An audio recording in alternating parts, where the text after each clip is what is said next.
Bueno, estos versículos, hermanos, enmarcan la semana más importante de la vida de nuestro Señor Jesucristo. Él dijo: yo he venido a dar mi vida. Y esta semana, esta entrada triunfal es la que comienza el inicio de su Calvario. Estos versículos marcan el inicio de la semana del sacrificio de nuestro Señor, la semana de la Pascua, en la que el Cordero era sacrificado.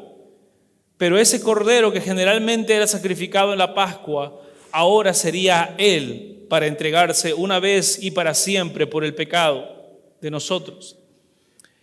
Esta semana es tan importante que 1/3 de los evangelios están dedicados exclusivamente a esta semana. Después de varios años de ministerio en los cuales el Señor le decía a la gente: sé sano, sé salvo, pero no hables de mí, no le cuentes a nadie. Ahora Él va a romper su silencio y Él se va a presentar ante todo el pueblo, con el deseo ahora de mostrarse y de reconocer que ha llegado el Mesías. De hecho, si prestamos atención al contexto que ofrece Marcos capítulo 10, versículo 33, podemos ver que antes de su llegada a Jerusalén, nuestro Señor dice a sus discípulos lo siguiente, lo voy a leer: he aquí subimos a Jerusalén, y el Hijo del Hombre será entregado a los principales sacerdotes y los escribas, y lo condenarán a muerte, y lo entregarán a los gentiles, y se burlarán de él, y lo escupirán, y lo azotarán, y lo matarán, y después de 3 días resucitará. El Señor sabía todo lo que iba a suceder esa semana, detalle por detalle. El Señor no estaba sorprendido con los ataques que recibió. Él sabía lo que sucedería en esa semana y Él sabía que eso era de crucial importancia para el objetivo final de su ministerio, que era dar su vida por nosotros. Esta semana es la más difícil, no solo para el Señor Jesús, sino también para sus discípulos. Ellos a veces en esos textos parecen entender lo que Él dice, pero no entender lo que está sucediendo. Ellos sabían que Él era el Salvador y de pronto lo ven con dificultades. Esta explicación detallada de lo que acontecería al Señor era una prueba más de que el Señor sabía todo lo que vendría y tenía todo bajo control. Estos textos nos hablan en Hechos 4, 25, 28. Dice, Él habla a sus discípulos: ¿por qué se enfurecieron los gentiles y los pueblos tramaron cosas vanas? Se presentaron los reyes de la tierra y los gobernantes se juntaron a una contra el Señor y contra su Cristo.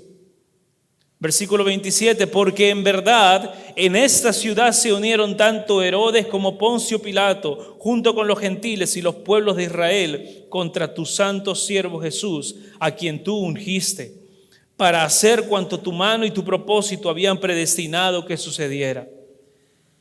Este era el plan del Señor. Este era el plan de Dios desde el principio. Este es el momento para que Él experimente la muerte. Jesucristo sabía todo lo que le iba a suceder en camino al Calvario, al presentarse ante esta gente.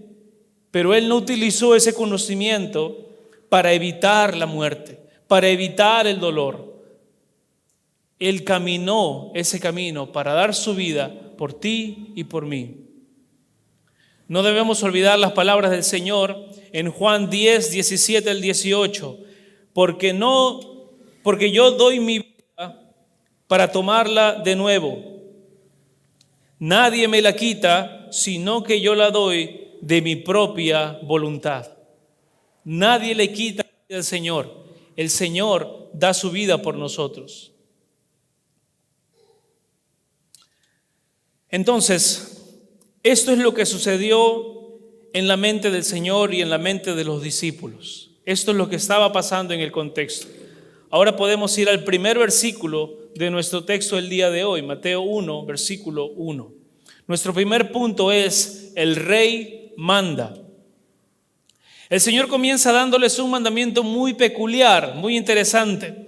Él dice: cuando se acercaron a Jerusalén y llegaron a Betfagé, junto al monte de los Olivos, Jesús entonces envió a 2 discípulos, diciéndoles: id a la aldea que está enfrente de vosotros, y enseguida encontraréis un asna atada y un pollino con ella.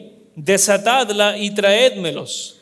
Y si alguien os dice algo, decid: el Señor los necesita, y enseguida los enviará. Esto nos habla de la omnisciencia del Señor Jesucristo. Y es importante que veamos esto, hermanos. Todo texto en la Biblia está por algo. Sabemos que en las Escrituras nada sobra y nada falta. Aquí hay muchos detalles que apuntan a la omnisciencia de nuestro Señor Jesucristo. Veamos un momento las manifestaciones de su omnisciencia en los versículos de Marcos capítulo 10, versículo 33, cuando Él detalla todo lo que le va a suceder en ese camino de sacrificio. Hay 10 puntos que Él señala, 10 cosas que van a pasar, 10 cosas que Él sabe con minuciosidad. Y el Hijo del Hombre será entregado a los principales sacerdotes, a los escribas, y lo condenarán a muerte, y lo entregarán a los gentiles, y se burlarán de Él, y le escupirán sobre Él, y lo azotarán, y lo matarán, y después de 3 días se levantará de nuevo, resucitará. Ahora revisemos los detalles de su omnisciencia en los versículos del 1 al 3. Enseguida encontraréis un asna. Él sabe que una asna atada. Él sabe que la asna está atada. Segundo punto, y un pollino con ella. Él sabe quién está al lado de la asna. Desatadla y traédmelas. Él sabe que la asna está atada. Y si alguien te dice algo, dirás. Él sabe que el dueño pedirá alguna explicación. El Señor los necesita y enseguida los enviaré. Eso significa que no solo sabe cómo está el pequeño burro, dónde y que está atado, sino que sabe que el dueño del pollino conoce al Señor y este hombre estará dispuesto a ayudar. Cristo sabe todo. Sabía que ese pollino era una herramienta necesaria para comenzar su sacrificio y por eso envió a que lo buscaran. Hermanos, este no es un asunto simplemente de estudio del texto. Esto es algo muy importante. Cuando nosotros pasamos una aflicción, una necesidad, a veces pensamos que el Señor solamente está interesado en casos especiales, pero no en necesidades pequeñas. El Señor sabe cada necesidad que nosotros tenemos, sea de las más grandes o sea de las más pequeñas. Él sabe cuando nos falta simplemente algo para la mesa del día. A veces pensamos que solamente debemos traerle a Dios las grandes tragedias, las grandes cosas en nuestra vida. Pero Él está atento a cada detalle. Su omnisciencia lo abarca, lo más grande del mundo como lo más pequeño. Vamos a ver de eso más en Job, pero quería resaltar eso en este punto. Esta fue una visión bastante incómoda para los discípulos. ¿Se imaginan? Un hermano agarra y te dice aquí en este momento: hermano José, queremos que vayas a una granja de por aquí y veas entre los animales de un hermano a ver si hay un burro, y vayas y le digas: me voy a llevar el burro. Y cuando te ve el hermano te dice: oye, ¿qué pasa? ¿Por qué te estás llevando mi burro? Y tú le dices: el Señor lo necesita. ¿Verdad? Bastante incómodo. Sin embargo, ellos obedecieron. Ellos tomaron la decisión de obedecer. Simplemente el Señor Jesucristo dice eso, yo lo voy a hacer. No importa que el mandamiento sea: da tu vida por mí o trae un burro. Se le obedece. Es importante resaltar que nuestro Señor lo sabe todo y que no se aprovechó de saberlo todo para decir: mejor no busquen al burro y así no cumplo con las profecías. Este es nuestro Rey. No debemos tener nada en esta vida si confiamos en la amplitud de su soberanía y lo detallado de su omnisciencia. Segundo punto, el Rey cumple la profecía. Versículo 4 dice: esto sucedió para que se cumpliera lo que fue dicho por medio del profeta cuando dijo, versículo 5, digan a la hija de Sión, está refiriéndose al pueblo de Israel, mira a tu Rey que viene por ti, humilde y montado en una asna, en un pollino, hijo de bestia de carga, humilde y montado en una asna. Esta profecía se cumplió en ese día, pero no solo el hecho de que el Señor se presente ante Israel, sino que la profecía es mucho más completa. Para poder entender esa profecía vamos a ir al lugar donde fue dicha. Zacarías capítulo 9, versículos del 9 a 10 dice: regocíjate sobremanera, hija de Sión, da voces de júbilo, hija de Jerusalén. Y mire lo que dice: tu rey viene a ti, justo y dotado de salvación, humilde, montado en un asno, en un pollino, hijo de asna. Destruiré el carro de Efraín y el caballo de Jerusalén, y el arco de guerra será destruido. Ahora, el Señor Jesucristo es muy intencional en el cumplimiento de Zacarías 9, versículo 9, donde habla del pollino. Pero solo la primera parte de esa profecía se va a cumplir en este momento. Solo la parte donde habla de llegar en un pollino. La parte donde habla de la victoria y de que su dominio será de mar a mar y desde el río hasta los confines de la tierra, eso no parece estar presente.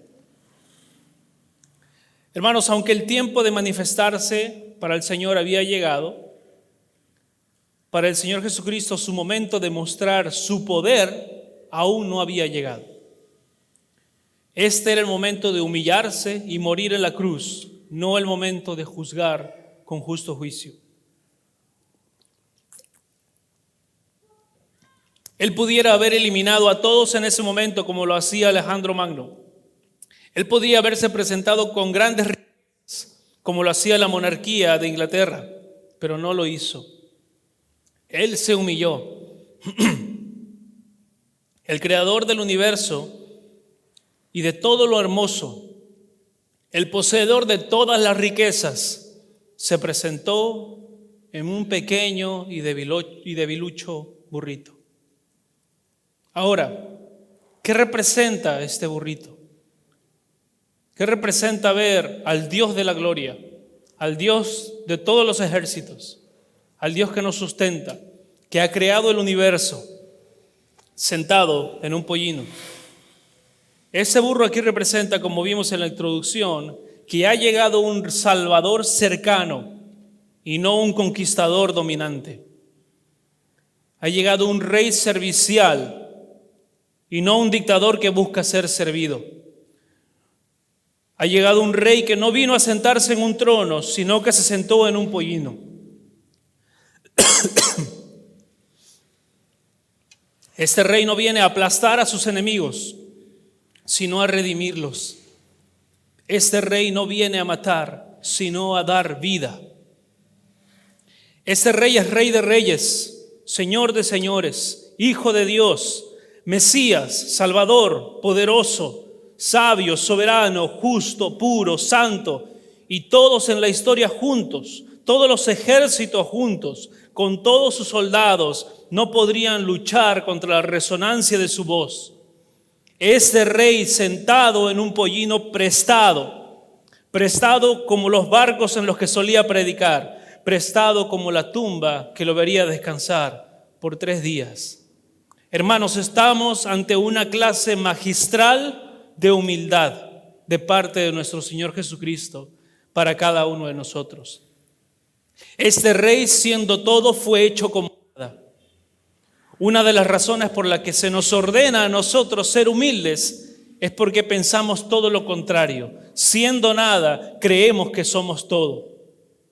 La verdadera humildad es el servicio sacrificial, no el de halagos excesivos a otras personas, ni la negación de nuestros dones de decir no puedo, no sé, ni en la búsqueda de la pobreza o en la búsqueda de lucir pobres. La verdadera humildad tampoco está en la oración barata de decir Señor, úsame, cuando en mi corazón realmente no tengo intención de servir.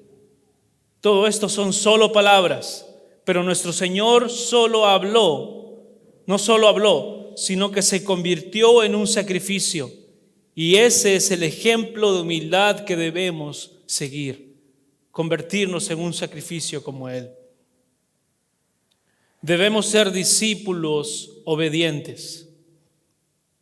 Versículo 6 dice: entonces fueron los discípulos e hicieron tal como Jesús les había mandado, y trajeron el asna y el pollino y pusieron sobre ellos sus mantos, y Jesús se sentó encima. Aquí vemos que el plan funcionó.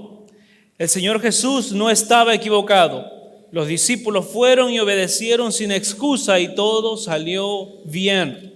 Cuando el Rey dice algo, simplemente lo hacemos porque Él es bueno y es soberano. Hermanos, así como hemos tenido un mandamiento peculiar, también tenemos ahora una audiencia peculiar para la llegada de nuestro Señor Jesucristo. Punto 3, el Rey es recibido. Veamos el versículo 8. La mayoría de la multitud tendió sus mantos en el camino. Otros cortaban ramas de los árboles y las tendían por el camino. Y las multitudes que iban delante de él y las que iban detrás gritaban: Hosana al Hijo de David, bendito aquel que viene en el nombre del Señor, Hosana en las alturas. Hablemos entonces un poco acerca de esta multitud. Esa fue una multitud masiva, muchas personas. En esta semana tradicionalmente aproximadamente 2.6 millones de personas se acercaban a este lugar para ofrecer sacrificios. Conocemos este número porque hubo un censo y contaron cuántos corderos fueron sacrificados y se consideró que se sacrificó un cordero por cada 10 personas que asistieron. Y haciendo las matemáticas sacaron ese número, 2.6 millones de personas. Cuando vemos las películas, en la entrada triunfal aparecen 30, 50 personas, ¿verdad? Los estudios no tienen el dinero para pagar a 2.6 millones de extras. Pero esa es la imagen real. 2.6 millones de personas en un lugar lleno y de pronto todos comenzaban a pasarse la voz. Acaba de llegar el Señor, acaba de llegar el Mesías, acaba de llegar nuestro Rey Salvador. Entonces esta multitud llegó debido a su tradición, pero también ¿por qué? Porque querían ver a Lázaro. Miren, ahí siempre está la curiosidad, ¿verdad? 2.6 millones de personas y dicen: ha venido alguien que ha resucitado. Yo quiero ver a ese hombre. Eso no está en Mateo, pero está en Juan 12 del 9 al 12. Lo voy a leer. Juan 12 del 9 al 12. Dice: entonces la gran multitud de judíos se enteró de que Jesús estaba allí y vinieron no solo por causa de Jesús, sino también por ver a Lázaro, a quien habían resucitado de entre los muertos. Pero los principales sacerdotes resolvieron también matar a Lázaro. Parece que no habían aprendido la lección de que este hombre resucita, ¿verdad? O eran muy malos o eran muy necios, ¿verdad? Querían volver a matar a Lázaro. Versículo 11. Porque por causa de él, de Lázaro, muchos de los judíos se apartaban y creían en Jesús. Wow, imagínense lo que estaba haciendo el milagro de Lázaro. Entonces los 2.6 millones de personas estaban ahí porque querían ver a Lázaro. Y querían ver y decir: wow, este es un rey, el que acaba de llegar es un rey que resucita personas. Yo quiero ese rey para mi pueblo. Yo quiero ser gobernado por él. Quizá puede resucitarme a mí una persona. Quizá hemos escuchado también que sana a los leprosos. Quizá puede sanar leprosos del pueblo. Hemos escuchado también que sana niñas moribundas. Quizá puede sanarnos niñas. Ellos estaban pensando en sus propios intereses. Al día siguiente, versículo 12, cuando la gran multitud que había venido a la fiesta oyó que Jesús venía a Jerusalén, tomaron hojas de palmas y salieron a recibir a Jesús y gritaban: Hosana, bendito el que viene en el nombre del Señor, Rey de Israel. El uso de estas palmas en estos cánticos, cuando recibían a un rey, era algo común. Era algo tan común que las palmas comenzaron a ser llamadas hosanas. Les cambiaron el nombre. La canción le dio nombre al producto. Esa multitud era increíblemente grande y querían a un rey y también querían ver al espectacular Lázaro, a quienes todos conocían. Ahora volvamos a nuestro texto, versículo 8. La mayoría de la multitud tendió sus mantos en el camino, otros cortaban ramas de los árboles y las tendían en el camino. Esta era la forma tradicional de recibir a los reyes. Juan 12:13 nos explica que la gente realmente dejaba las palmas en el suelo. Esta era la recepción tradicional de los reyes. Incluso en el libro de Reyes podemos ver algunos de estos actos. Era una costumbre, no era un acto exclusivo para el Señor Jesucristo. Era una costumbre de un pueblo, era la forma de votar de un pueblo, de decir, queremos a este hombre como rey. Es lo que vemos ahora políticamente cuando alguien llega a un pueblo y quiere hacer un meeting y se acercan muchas personas vistiendo el color del partido, es la aceptación, ¿verdad? Esa era la forma en que ellos mostraban la aceptación de ese rey. No era un acto exclusivo para nuestro Señor Jesucristo. Versículo 9, y las multitudes que iban delante de él y las que iban detrás gritaban, Hosana al Hijo de David, bendito aquel que viene en el nombre del Señor, Hosana en las alturas. La palabra griega para Hosana proviene de una frase hebrea, Hoshina, que significa sálvanos ahora. Ellos piden salvación. El Hijo de David, le dicen. Este es el título mesiánico más popular. Entonces ellos estaban reconociendo a Jesucristo como el Mesías. Y esta canción que ellos cantaban, Hosana en las alturas, era Salmo 118, versículo 26 e Isaías 62, versículo 11. Una canción tradicional de la Pascua. Sin embargo, debemos tomar una pausa y recordar que este sermón se llama la fallida entrada triunfal. Hermanos, ellos querían salvación, pero no querían salvación de sus almas. Ellos no querían redención. Ellos no querían salvación de su pecado. Ellos estaban más interesados en la salvación contra el pueblo opresor, contra los romanos. Por eso ellos exaltaban a Mesías y decían, ha llegado el Salvador. Y suponemos que ha llegado para librarnos de Roma, porque no tenemos otro gran problema. ¿Qué mejor fecha para llevar esta salvación? La Pascua conmemoraba la liberación milagrosa de la esclavitud egipcia que el Señor hizo en Israel. Esta era la fecha clave si el Señor Jesucristo hubiera querido ser rey en ese momento. Ellos querían salvación política y social, pero Jesús vino a salvarlos de su pecado y a dar su vida por ellos. Eso es para Jesús lo más importante. El problema no era social para Jesucristo. El problema y el objetivo real era el pecado. Había esclavitud en ese tiempo, había pobreza en ese tiempo, había abusos en ese tiempo. Pero Jesús no vino a resolver problemas sociales, Él vino a resolver el mayor problema del hombre, su pecado. Cuando Cristo cambia los corazones de las personas, realmente Él construye un pueblo separado para Dios.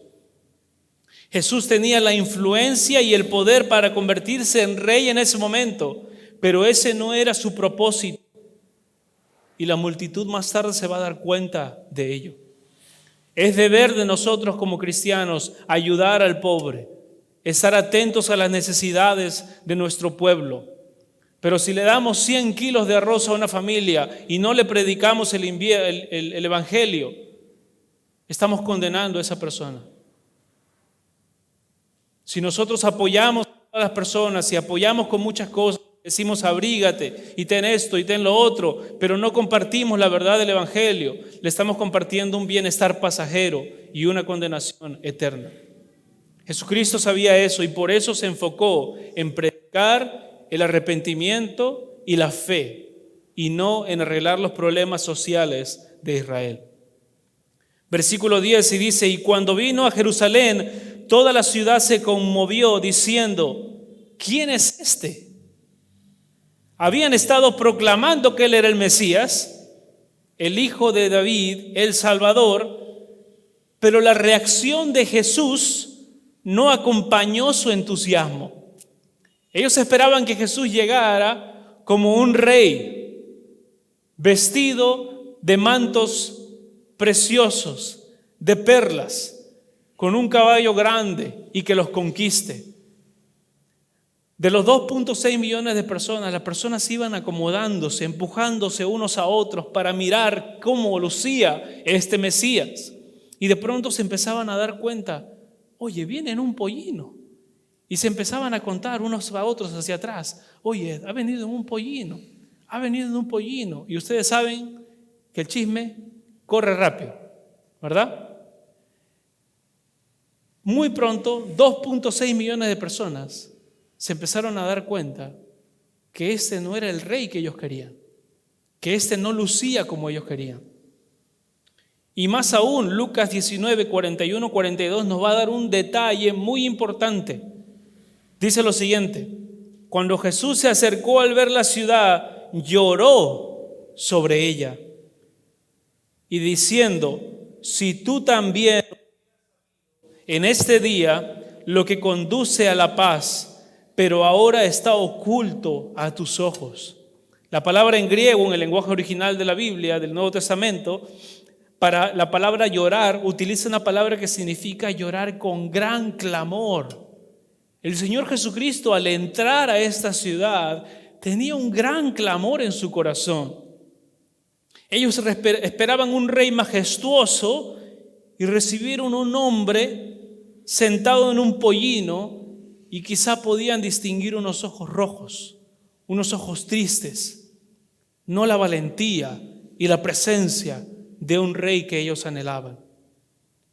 Él sabía que esa misma multitud, unos días después, como decía mi hermano, estaría gritándole: crucifícalo. Ya hemos visto la capacidad de su omnisciencia, ya hemos visto el detalle de su omnisciencia. El Señor Jesucristo podía mirar el rostro de cada uno y saber que iban a gritar: crucifícalo. Que esas personas que gritaban Hosana, unas horas después iban a gritar: crucifícalo, y lo iban a intercambiar por un ladrón.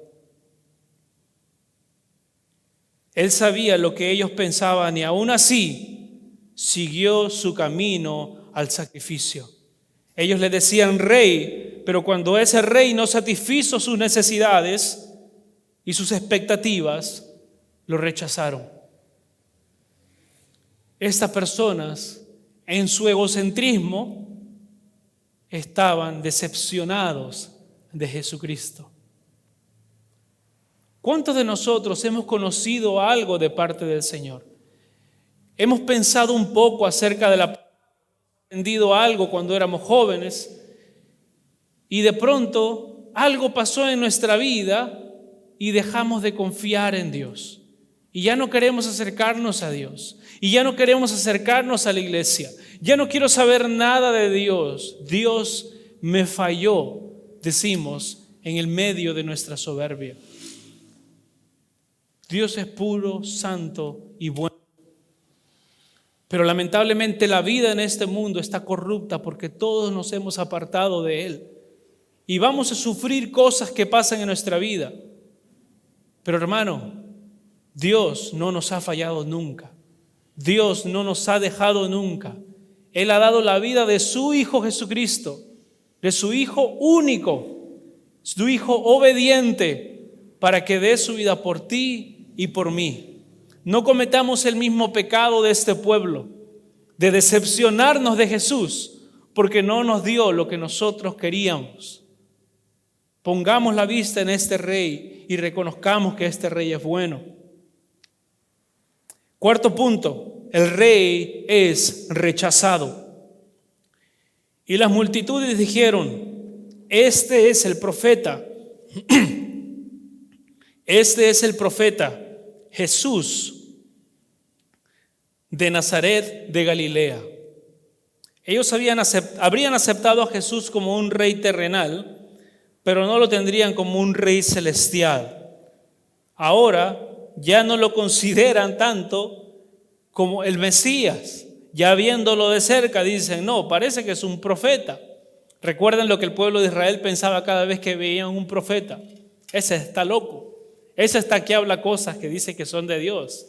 Pero cada quien hacía como le parecía. ¿Se acuerdan?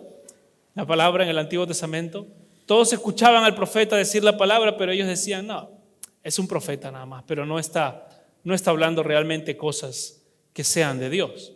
O sabían que era de Dios, pero igual no le importaba, lo rechazaba. Un comentarista dice, la gente sabía, pero no creía. Y como no creían, se volvieron ignorantes. Al igual que sus antepasados, a quienes Isaías predicó, escucharon pero no entendieron, y vieron pero no entendieron, porque sus corazones eran insensibles.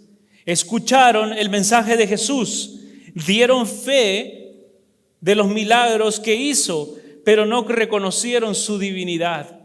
Lo vieron hacer milagros, lo vieron hacer maravillas, pero no reconocieron su divinidad, sino que ellos rechazaron la condición del Salvador y su señorío.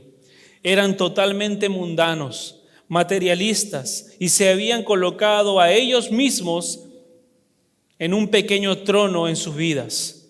No había trono para el Rey de Reyes. Lo único que les interesaba era sus pequeños reinos en este mundo y no el reino de los cielos. Como dice la parábola, nosotros podemos obtener todo en este mundo, pero ¿de qué nos vale si perdemos nuestra alma? ¿De qué nos vale a nosotros obtener todo, ser nuestros pequeños reinos, jactarnos de nuestros logros, jactarnos de nuestro crecimiento, sea emocional, sea en vivencias, sea en experiencias, sea en finanzas? ¿De qué nos vale a nosotros crecer en todo si mañana vienen por nuestra alma y no estamos listos para ese encuentro? Sometámonos al reino del Señor, porque Él es bueno y es soberano. Cristo reina a la diestra y en la majestad del cielo. Que en el nombre de Jesús se doble toda rodilla, dice Filipenses 2, en el cielo y en la tierra y debajo de la tierra, y cada lengua reconozca que Jesucristo es el Señor, para gloria del Padre. ¿Cuál crees que es el reino más poderoso? ¿Tu pequeño reino independiente fuera de Dios o el reino del Señor que sustenta todo el universo? ¿Por qué caminaríamos nosotros aparte de Él? ¿Cómo haríamos una vida sabiendo que estamos en rebeldía ante el Creador del universo? ¿Cómo podemos actuar en pecado sabiendo que eso desagrada a aquel que sostiene en su mano mi vida y la vida de aquellas personas a quien yo amo? Haremos bien en hacer las paces con Dios. Haremos bien en arrepentirnos y creer en su palabra y decir, Señor, tú eres Rey, me someto a ti.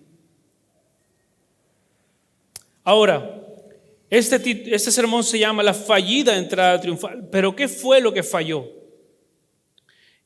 No es el nombre porque el Señor Jesucristo haya fallado. Él es perfecto y no falla. Pero las personas que estaban allí para recibirlo fallaron porque buscaron su propio reino. Recuerdo cuando estaba pequeño en la casa y por ahí había las películas de Semana Santa, ¿verdad? Y todos contentos porque no había colegio, no había clases.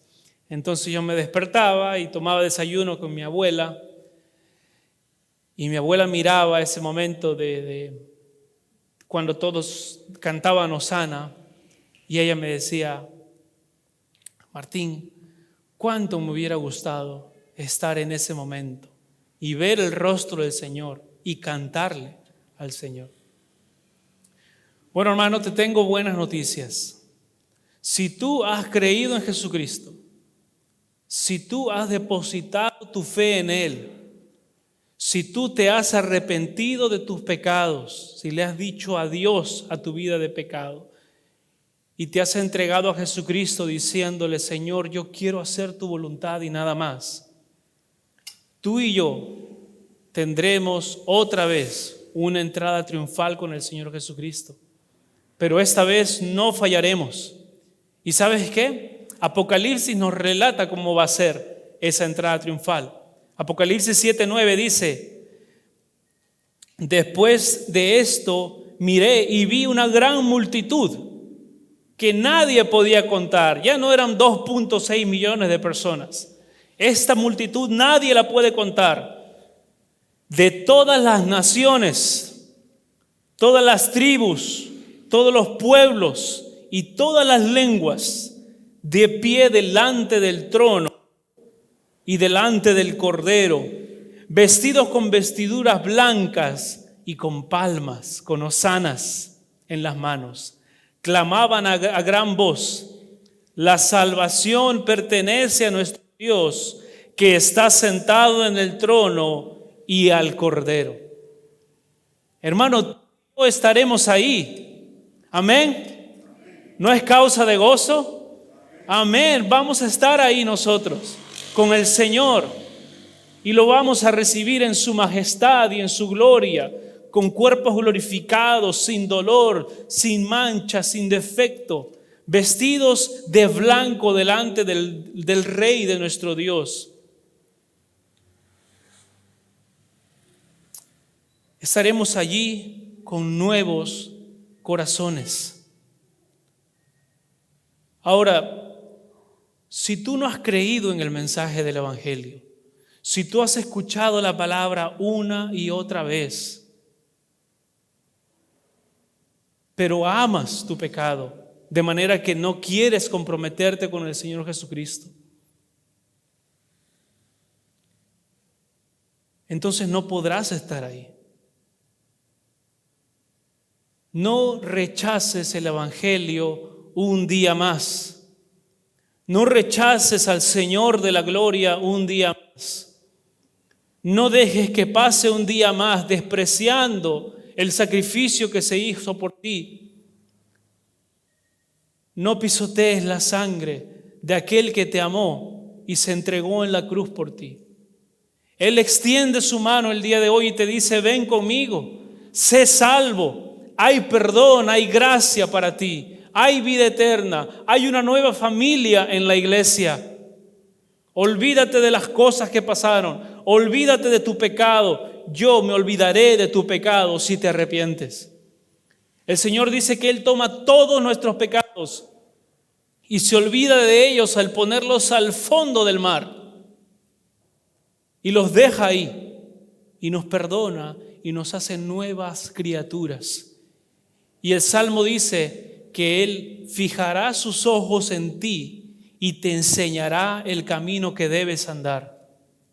Muchos hombres dicen, y mujeres también: yo voy a mejorar mi vida y después ya me acomodo con el Señor. No es eso lo que Dios está diciendo. Él dice: arrepiéntete y cree, y yo te enseñaré el camino que debes andar. ¿Qué es arrepentirse? Es rechazar tu pecado. Es decir, ya no quiero vivir en mi pecado. Es caminar en la dirección opuesta. ¿Y qué es creer? No es creer en la historia de que Jesucristo vino, porque todo el mundo cree en eso. Es depositar tu fe en Él como tu Salvador. Es decir, yo no creo ni en mis propios esfuerzos para cambiar. Porque si de nosotros dependiera mantener nuestra salvación, hace tiempo que la habríamos perdido. Pero ¿qué significa creer? Es decir, yo confío y creo que tu sacrificio en la cruz, Señor, y tu resurrección es suficiente para salvarme, para darme la vida eterna. Y creo que tú eres quien me cambia. Así que voy a arrepentirme de mis pecados y voy a creer que tú vas a hacer la obra. El que comienza la buena obra en nosotros, la va a terminar. Tú mismo te vas a sorprender del cambio. Tu familia se va a sorprender del cambio. Tus vecinos se van a sorprender del cambio. Y tú te vas a gozar al estar en comunión con ese Rey que va a venir. Pero si nosotros no nos arrepentimos, Apocalipsis 19:11 dice que esto va a pasar. Y vi el cielo abierto y apareció, miren, un caballo blanco. Y el que montaba se llamaba Fiel y Verdadero, y con justicia juzga y hace la guerra. Sus ojos son como llama de fuego, y en su cabeza hay muchas coronas. Tiene un nombre escrito que nadie conoce sino él. Está vestido de un manto empapado de sangre, y su nombre es el Verbo de Dios. Los ejércitos que están en los cielos, vestidos de lino fino, blanco y limpio, los seguían sobre caballos blancos. De su boca sale una espada afilada para herir con ella a las naciones, y las regirá con vara de hierro. Él mismo pisa el recipiente del vino del furor, de la ira de Dios Todopoderoso. En su manto y en su muslo tiene un nombre escrito. ¿Saben qué dice ese nombre escrito? Rey de Reyes y Señor de Señores. Ese es nuestro Señor Jesucristo. Pero cuando Él regresará en un caballo blanco y a poner juicio, y no regresará con una coronita, regresará con muchas coronas, y regresará con un ejército poderoso, y todos lo veremos. Ay de nosotros si no estamos en comunión con el Padre. Ay de nosotros, porque nuestra sangre será la que tiña su manto blanco. Reconciliémonos con el Señor. No juguemos con Dios. No podemos ser rebeldes contra Él y pensar que no herimos a nadie. No podemos ser rebeldes contra Él y pensar que no vamos a dar la cara ante el Dios que nos va a juzgar. Amigo que vienes por primera vez o que por primera vez escuchas el Evangelio, ven a Cristo. Él te ofrece en este momento perdón. Él quiere que tú seas parte de su ejército. Él quiere que tú seas parte de su pueblo. Él dice que Él llama a su pueblo nación santa, real sacerdocio, escogidos de Dios. Y cuando Él mira a aquellos que se han arrepentido, cuando Dios mira a los que se han arrepentido, dice que los ve puros, santos y sin mancha. Yo puedo decir, soy santo, puro y sin mancha. Y si yo pienso por mí mismo, no me la creo. Pero si me escondo detrás del sacrificio de Jesucristo, es así como Dios me ve. ¿Qué más deseamos? ¿Qué más deseamos en nuestra vida? Hay perdón en Dios, hay gracia en el Señor. Ven a Cristo, arrepiéntete. Tu vida va a cambiar completamente y vas a conocer a quien realmente te ama, a quien realmente nunca te fallará. Y si tú haces esa decisión el día de hoy y oras al Señor y te entregas tu vida a Él, acércate a la iglesia, acércate a un hermano y dile, ayúdame a caminar con Cristo. Porque estos siguientes meses son determinantes en saber si tu fe es real o no. Tienes que andar con la iglesia, tienes que andar con hermanos que te ayuden a crecer. El árbol que no da fruto será desechado. Todo cristiano verdadero da fruto y crece y crece y crece. Vamos a hablar un poco más de eso el domingo que viene. Ahora, hermanos, unas preguntas para reflexionar y terminar. Estamos cantando Hosana y viviendo como si el Señor todavía estuviera muerto? ¿Estamos viviendo para construir el reino de Dios o para construir nuestro propio reino? ¿Quién reina en tu vida? ¿El dinero? ¿Tus hijos? ¿Tu reputación? ¿Tu agenda? ¿O Dios? Que Dios nos ayude, hermanos, a honrar a nuestro Rey,